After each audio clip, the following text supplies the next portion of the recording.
اچھا،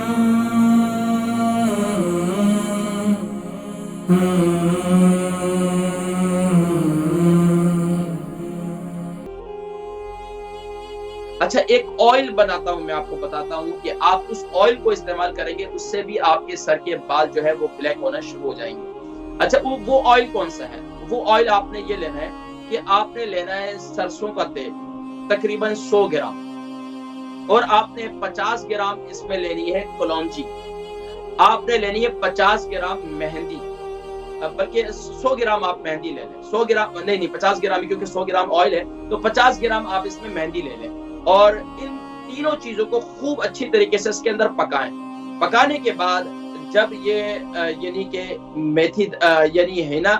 اور یہ کلونجی یہ اس میں بالکل جل جائیں، تو اب کیا کریں کہ یہ جو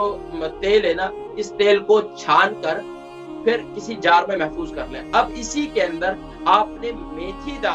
میتھی دانے کا پاؤڈر بنا لیں، تقریباً آپ 30 گرام، وہ آپ اس جار کے یعنی اس بوتل کے اندر جس میں تیل ڈالا ہوا اسی کے اندر ڈال کر اس کو چھوڑ دیں۔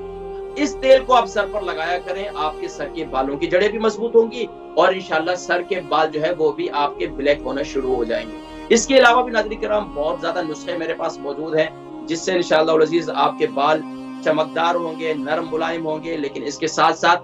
گرم پانی سے زیادہ سر نہ دھویا کریں۔